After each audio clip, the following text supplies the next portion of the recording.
Are you trying to find the best tool for managing your research?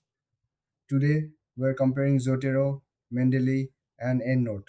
Each of these tools helps you organize your references and streamline your research process, but they have their own unique features. Let's start with Zotero.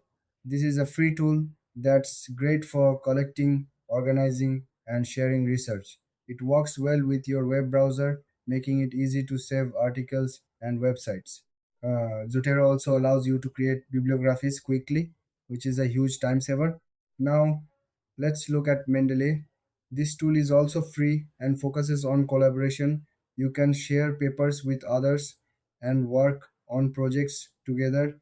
Mendeley has a built in PDF viewer, which makes it easy to read and annotate your documents right in the app. Next up is EndNote. Unlike the other two, EndNote is a paid tool. It offers advanced features for managing references and creating citations. It's widely used in academic settings and integrates well with Word, making it easy to insert citations as you write. So, what are the key differences? Zotero is user friendly and great for individual researchers. Mendeley shines in collaborative environments, and Note is best for those who need extensive features and are willing to pay for them. When it comes to features, all three tools offer basic reference management. Zotero excels in simplicity, Mendeley in collaboration, and EndNote in advanced options.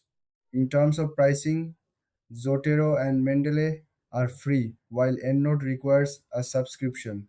In conclusion, if you want something simple and free, go for Zotero.